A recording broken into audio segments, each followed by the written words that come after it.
아멘.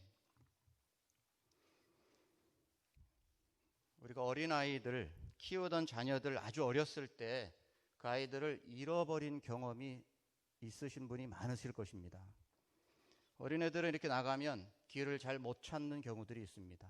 간 것과 돌아오는 길을 잘 기억하지 못할 때 길을 헤매게 되어 있습니다. 하지만 많이 어리다 할지라도 누구와 함께 있다면, 어른과 함께 있다면 상황은 달라집니다. 혼자 어딘가를 다닐 때는 두려움이 있지만 만약에 부모님이 곁에 있다면 그 어린이는 걱정하고 신경 쓸 필요가 전혀 없습니다. 두려울 필요도 없습니다. 하지만 또 어른이라 할지라도 낯선 사람이라면 그것은 또한 안심할 수 없는 상황이 됩니다. 누구와 함께 있느냐, 또 어떤 상황에 처해 있느냐에 따라서 그에게는 두려움이 있을 수 있고 또 편안함이 될 수도 있는 것입니다. 이스라엘이 왕정으로 시작되기 전부터 그리고 왕정 초기까지 이스라엘 백성들을 가장 괴롭혔던 나라가 블레셋입니다. 이 블레셋이라는 나라는 이스라엘을 참으로 많이 괴롭혔고 지금 오늘 본문도 사실은 이스라엘이 위기에 처한 상황입니다. 전쟁에서 패한 상황입니다. 처음 전쟁에 패했을 때는 이스라엘 백성들이 법궤만 그들이 머물고 있는 에벤에셀로 가지고 오면 그들은 승리할 줄로 생각했습니다. 여호와의 임재를 상징하는 법궤만 있으면 전쟁에서 승리할 것이라는 그런 그들의 자신감과 그런 당당함이 그들에게 있어서 환호성을 지르며 여호와의 법궤가 에벤에셀로 왔을 때 그들은 승리를 장담했습니다. 하지만 법궤가 이스라엘 진영에 왔음에도 불구하고 블레셋의 전쟁에서 패배합니다. 이제는 그 법궤마저도 블레셋에게 빼앗겼고 블레셋 사람들은 그 법궤를 자신들의 지역으로 가지고 갔습니다. 아스돗에 그 블레셋 지역의 한 도시였던 아스돗이라는 곳으로 가지고 가서 그것을 자신들이 섬기는 다곤 신전에 여호와의 법궤를 넣어놨습니다. 자기들이 섬기는 신이 더 위대하고 그리고 이 법궤를 이스라엘 백성들이 섬기는 여호와의 임재를 상징하는 법궤를 자신들의 신전에 바친 것입니다. 자신들의 신이 우월하다는 그런 자부심을 가지고 그 다곤 신전 앞에 법궤를 바쳤는데 다음날 나와보니까 다곤 신에 가보니까 자신들의 신이 법궤 앞에 엎드려져 얼굴이 땅에 닿아 있는 것을 발견합니다. 깜짝 놀란 그들이 다시 제자리로 돌려보냈지만 다음날 나왔을 때는 그 다곤 신의 머리와 팔이 부러진 채로 몸뚱이만 남아서 여호와의 법궤 앞에 엎드려져 있는 것을 발견하게 됩니다. 거기에 그치지 않았습니다. 여호와의 법궤가 들어온 이후로 그 땅에 재앙이 시작되었습니다. 사람들에게는 심한 독한 종기가 나기 시작했습니다. 그것으로 인하여 블레셋 사람들, 특히 아스돗 지역의 사람들이 고통받기 시작합니다. 그래서 아스돗 사람들은 말합니다. 이스라엘 신의 법궤를 우리와 함께 있게 해서는 안 된다고 말합니다. 이것이 지금 재앙을 불러왔다고 말합니다. 그래서 이스라엘 그 블레셋 사람들은 그 이스라엘 신의 상징인 이 법궤를 가드라는 도시로 옮깁니다. 이스라엘은 5도시로 이루어진 국가인데 블레셋은 5도시로 이루어진 국가인데 그 두 번째 도시인 가드로 옮겼지만 가드에서도 똑같은 일들이 벌어집니다. 독한 종기가 그들을 괴롭히고 죽이고 하는 일들이 벌어집니다. 그러자 다시 블레셋 사람들은 그 법궤를 에그론으로 옮깁니다. 그러나 에그론 사람들 역시 소문을 다 듣고 있었습니다. 그래서 원망합니다. 우리 지역을 또 재앙으로 몰아붙이려고 이 여호와의 법궤를 이곳으로 가져왔느냐고 원망을 하는 것입니다. 이렇게 법궤는 이곳저곳으로 다니면서 블레셋을 초토화시키고 그곳에 계속 머물러 계셨습니다. 그리고 나서 7개월이라는 기간이 지났습니다. 오늘 본문 1절과 2절은 이렇게 말씀합니다. 여호와의 궤가 블레셋 사람들의 지방에 있은 지 7달이라. 블레셋 사람들이 제사장들과 복술자들을 불러서 이르되 우리가 여호와의 궤를 어떻게 할까? 그것을 어떻게 그 있던 곳으로 보낼 것인지 우리에게 가르치라. 이대로 여호와의 법궤를 이곳에 머물게 했다가는 그 나라가 큰 재앙에 멸망할 지경까지 이릅니다. 그래서 그들은 그 법궤를 본국으로 돌려보낼 것을 이제 각오하고 도대체 어떤 방법으로 어떻게 그 법궤를 돌려보내는 것이 가장 합당한 것인가를 논의합니다. 그래서 블레셋에 있는 제사장들과 그 복술자들을 다 불러 모았습니다. 그래서 그들이 지혜를 짜내기 시작합니다. 그래서 그들이 결론을 내린 것이 속건제를 드려야 한다고 제안을 합니다. 법궤를 빼앗아 오는 것도 중요했지만 블레셋 사람들은 지금 법궤를 돌려보내는 것이 더 큰 과제가 되어버렸습니다. 법궤만 가져오면, 그리고 그들은 법궤가 에벤에셀에 들어갔을 때 두려워 떨었었는데, 그래서 법궤를 가져왔고 자신들은 이제 모든 것을 다 가진 것처럼 승승장구한 것처럼 생각했는데, 지금 많은 재앙들이 내려지다 보니까 이것 때문에 더 큰 일이 벌어질 것을 그들은 두려워합니다. 여호와의 신이, 여호와라는 이스라엘의 신이 지금 진노한 것이라고 그들은 판단한 것입니다. 그러므로 그냥 보내서는 안 되고 그 여호와, 그 신의 진노를 풀어드려야 한다고 생각을 한 것입니다. 그 구체적인 방법들을 제시하기 시작하는데, 이 속건제를 드릴 뿐만 아니라 그 독종의 형상을 5개 만들고 또 금쥐의 형상을 5개 만들어서 함께 보내야 한다고 제안을 하고 있습니다. 원래 이 속건제라는 것은 백성들이 서로에게 잘못을 했을 때 그 보상이나 또 배상을 하는 그런 의도로 드려졌던 제사들이었지만, 이 방백들 그리고 제사장들, 블레셋의 제사장들과 복술자들이 이스라엘에 있는 여러 가지 것들을 최대한 연구를 해서 그들의 제사를 연구해 보니까 이런 방법이 있을 것이라고 그들이 제안을 한 것입니다. 또한 6절 말씀에 보면 그들의 역사들을 그들이 알고 있었습니다. 그래서 애굽에 내려졌던 그 많은 재앙들, 애굽의 바로 왕이 여호와의 백성들을 보내주지 않았기 때문에 그 기이한 일, 즉 10가지 재앙 때문에 애굽이 얼마나 어려움을 겪었는지를 그들은 언급하면서 지금 이 여호와 법궤를 빨리 보내지 않으면 우리도 애굽처럼 큰 화를 당하게 될 것이라고 지금 제사장들과 복술자들이 제안합니다. 인정하고 싶지 않지만 지금 그들이 겪는 고난이 분명히 저 법궤 때문이라는 것을 인정하면서 이제 어떻게 돌려보내야 하는지에 대해서 그렇게 제안을 하고, 그냥 돌려보내는 것이 아니라 속건제를 드리되 그 또 보내는 방법들이 몇 가지가 있었습니다. 7절부터 9절까지의 말씀을 보면 그들은 한 번도 멍에를 메어보지 못한 2마리의 소에게 법궤를 운반하도록 했습니다. 그리고 10절과 11절의 말씀에서 계속해서 블레셋 사람들이 그것을 시행하고 있는데, 그 소는 젖나는 소 2마리였다고 기록을 하고 있습니다. 이 젖나는 소 2마리라는 얘기는 아직 젖을 떼지 못한 송아지들이 있는 암소였습니다. 동물들에게도 사실 모성애가 분명히 있습니다. 그런데 그러한 소들로 하여금 수레를 끌게 하는 것입니다. 수레를 누군가가 앞서서 이끌어 가지도 않습니다. 그냥 2마리의 소에게 맡겨버렸습니다. 더군다나 이 2마리의 소의 특징은 한 번도 멍에를 메어보지 못한 소들입니다. 사실 이런 여러 가지 조건들을 봤을 때 이 소가 제대로 그들이 원하는 방향으로 갈 것이라는 것을 별로 기대하기가 어려운 상황입니다. 12절은 이렇게 기록하고 있습니다. 암소가 벳세메스 길로 바로 행하여 대로로 갈 때에 울고 좌우로 치우치지 아니하였고 블레셋 방백들은 벳세메스 경계선까지 따라가니라. 참 놀라운 일은 이 한 번도 멍에를 메어보지 못한 2마리의 소, 또 젖나는 지금 송아지들이 있는, 그래서 그 젖을 먹여야 하는 그런 암소들이 한 번도 딴 곳으로 가지 않고 좌우로 전혀 치우치지 않고 그들이 생각했던 벳세메스로 그대로 갔다는 사실입니다. 그들은 지금 이러한 결정을 내리고 이런 제사 방법과 돌려보내는 방법을 이렇게 제안하면서 한 가지 생각하고 있는 것이 있습니다. 인정하기 싫은 것이 하나 있습니다. 그것은 이 재앙의 원인이 이 법궤, 즉 이스라엘이 섬기는 여호와로 말미암은 것이라고 인정하기가 싫었습니다.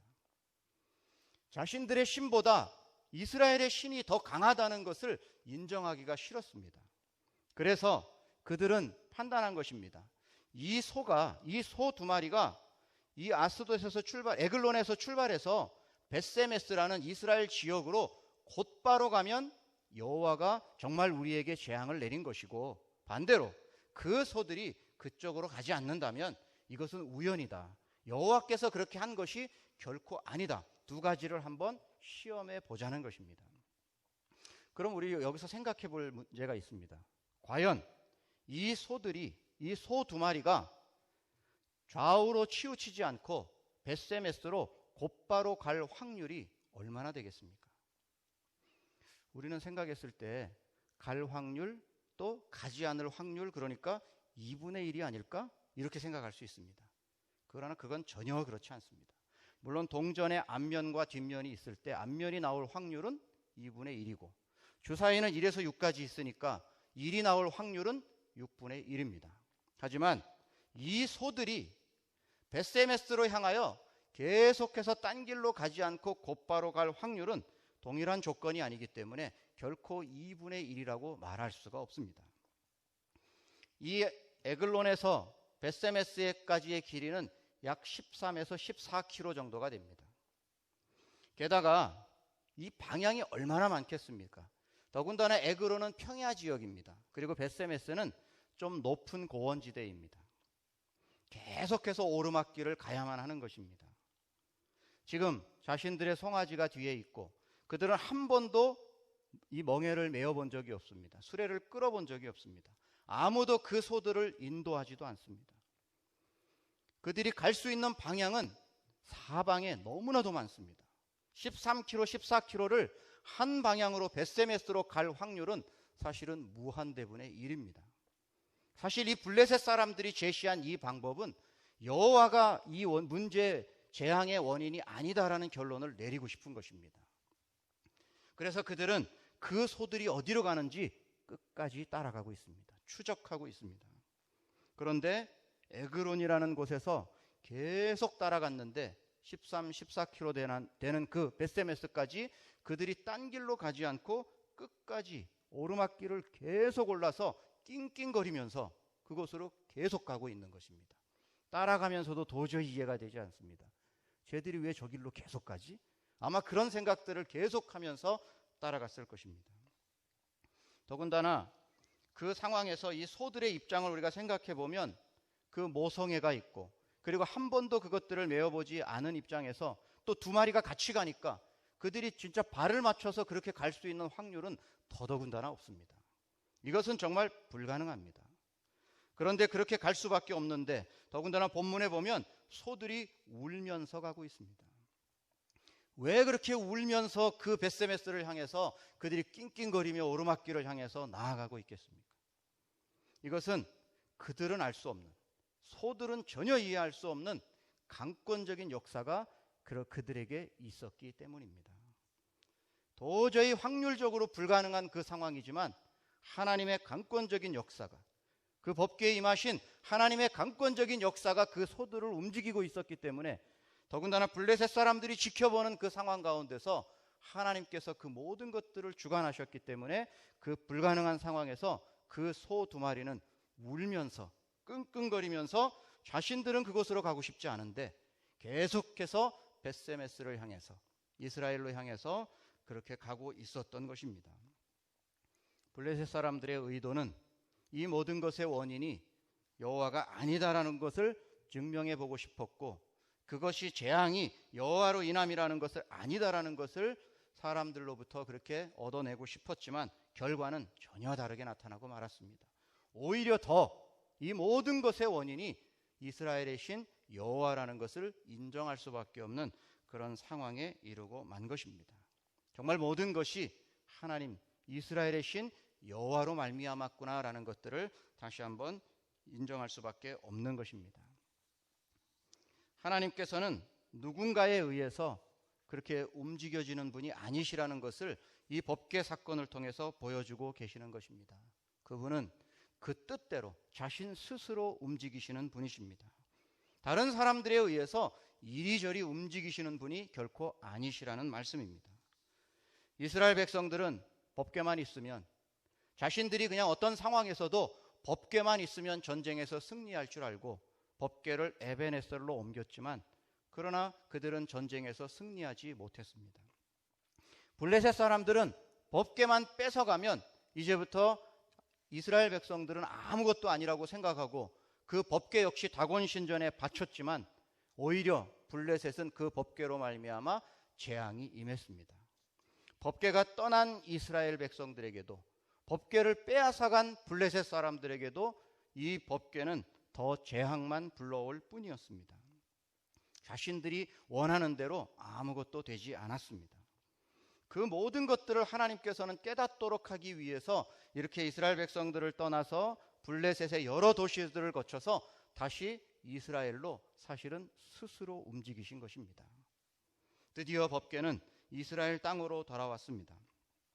벳세메스 사람들은 여호와의 궤가 돌아온 것을 보고 대단히 기뻐합니다. 그리고 그들이 보냈던, 블레셋 사람들이 보냈던 수레를 장작으로 삼고 암소를 제물로 삼아서 번제와 다른 제사를 드렸습니다. 사실 본래 이스라엘 백성들이 전쟁터로 가져오기 전에 법궤가 있었던 장소는 실로라는 도시였습니다. 그 실로에라는 장소에서 지금은 벳세메스 땅으로 이동했습니다. 실로는 에브라임 지파의 땅입니다. 그리고 벳세메스는 유다 지파의 땅입니다. 이제 이스라엘 땅의 리더십이 에브라임 지파에서 유다 지파로 옮겨지는 것입니다. 시편 78편은 이 부분에 대해서 이렇게 기록하고 있습니다. 사람 가운데 세우신 장막 곧 실로의 장막을 떠나시고 또 요셉의 장막을 버리시며 에브라임 지파를 택하지 아니하시고 오직 유다 지파와 그가 사랑하시는 시온산을 택하시며.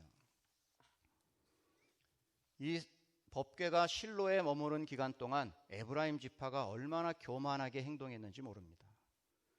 그들은 자신들이 가장 강력한 지파라고 생각하고 다른 지파들과 경쟁에서도 항상 다른 지파를 무시하고 자신들을 배제시킬 때마다 다른 지파들과 자꾸 전쟁을 하려고 시도했던 지파였습니다.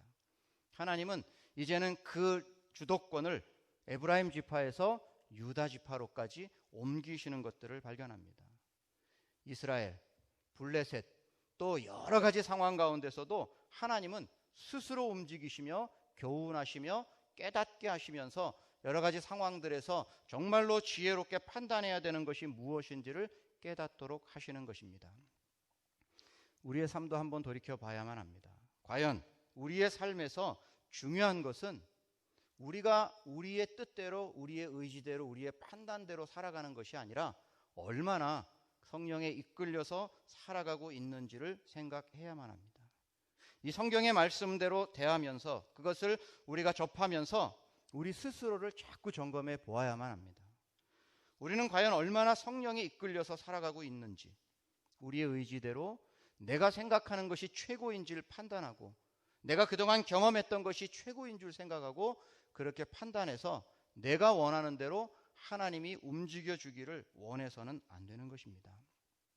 이스라엘이 그렇게 생각했다가 하나님께서 그들에게 얼마나 큰 교훈을 얻게 해주는지 모릅니다. 암소조차도 하나님에 이끌려서 지금 가고 있는데 우리도 하나님 앞에 아무것도 의지하지 않는다면 어쩌면 우리는 그 암소보다도 못한 삶을 살아가고 있을지도 모릅니다. 그렇다면 우리는 어떻게 해야 나의 본성대로가 아니라 성령님의 강권적인 힘에 붙들린 그런 삶을 살아갈 수가 있겠습니까? 이것은 정말 우리가 이 시대에 말씀의 지배를 받을 때에만 가능합니다. 말씀이 나의 영혼에 가득해지고 그것이 나의 영혼을 채울 때만 다른 것들이 우리들의 속에서 있던 많은 것들을 끄집어내게 될 것입니다. 말씀이 나를 지배할 때 그것이 나의 의지가 아닌 성령의 지배로 삶을 살아가도록 만들어주는 것입니다. 때때로 우리 그리스도인들조차도 하나님이 우리가 필요할 때만 찾는 그런 분으로 착각하면서 살아갈 때가 있습니다. 이스라엘 백성들이 그렇게 잘못 생각한 것입니다. 평상시에는 자기 마음대로 살다가 내가 필요할 때만, 자기들이 필요할 때만 여호와를 찾고 그렇게 법궤만 모셔다 놓으면 하나님께서 언제나 자기와 함께 할 것이라는 그런 착각 속에서 살아갑니다. 서두에 말했던 것처럼 정말로 어린아이들이 두려워하지 않는 것은 부모님과 함께 있을 때에만 가능합니다. 다른 낯선 사람, 같은 어른이라 할지라도 자기와 전혀 친분이 없고 친밀함이 없는 대상과 함께 있을 때는 두려움에서 해결되지 않습니다. 정말 중요한 것은 우리가 하나님의 도움을 얻기 위해서 나는 하나님과 얼마만큼 친밀한 관계를 계속 유지하면서 살아가고 있느냐에 달려 있는 것입니다. 시편 119편 105절은 말씀합니다. 주의 말씀은 내 발의 등이요 내 길의 빛이니이다. 말씀이 나를 지배하도록 해야 합니다. 하나님은 스스로 움직이십니다. 하나님은 말씀 가운데 역사하십니다. 그 말씀이 우리의 삶을 계속해서 지배해 갈 수 있도록 해야만 합니다. 그 말씀의 지배를 받는 하나님의 백성들로 살아가야만 그때그때 하나님의 도우심을 받으면서 살아갈 수가 있게 되는 것입니다. 마치 하나님을 도깨비 방망이처럼 우리가 필요할 때만 찾는다면 이스라엘 백성들에게 깨우치기 위하여 이스라엘 백성들을 떠났다가 블레셋을 초토화시키고 다시 돌아와서 정말로 중요한 것이 무엇인지를 깨닫도록 하신 하나님께서 그 법궤를 통하여 보여주신 그 하나님께서 우리들에게도 그런 교훈을 주실지도 모르는 것입니다. 하나님과의 관계는 멀어져 있는 상태로 그냥 우리가 원하는 것만 자꾸 기도하고, 하나님과의 관계는 잘 되지 않은 상태에서 어떤 상황에서 하나님께서 나와 함께 하실 것이라고 그렇게 위로하는 것은 우리의 태도에 있어서 잘못된 것입니다. 먼저 하나님과의 관계를 친밀히 하는 것에서부터 출발해야만 합니다. 그랬을 때 우리는 하나님의 뜻 가운데 나아갈 수 있고, 그 말씀이 나를 지배할 때 그 말씀이 정말 내 발의 등이 되고 내 길이 빛이 되어서 그 말씀 자체가 우리들의 삶들을 한 가지 한 가지 세세하게 인도하시는 것들을 우리가 발견하게 될 것입니다. 우리는 지금 계속해서 우리 주님과 거리 좁히기를 실천하고 있습니다. 주님과의 거리가 얼마나 좁혀져 있느냐에 따라서 우리가 힘들고 어려운 상황 속에서 그 주님이 나와 함께 해 주시는 것입니다. 내가 노력하고 내가 열심히 다한 그런 관계성들이 충분히 되어 있는 그 순간순간마다 하나님이 동행해 주시는 것들을 더 깨닫게 될 것입니다. 하나님 앞에 더 간절히 기도함으로, 또 말씀 앞에 우리가 더 깊이 나아감으로 말미암아 우리의 필요마다, 우리의 어떤 상황들마다, 환경들마다 하나님께서 어떻게 인도하시는지를 더 깨달으며 하나님 앞에 나아가시는 우리 모든 성도님들이 되시기를 간절히 소원합니다. 우리가 이제 말씀을 생각하면서 함께 기도하도록 하겠습니다. 우리들은 과연 하나님 앞에 나아오고 또 우리가 간절한 마음으로 하나님 앞에 기도할 때 정말 우리의 마음은 하나님께 그동안 얼마나 가까이 있는가를 생각해 보기를 원합니다.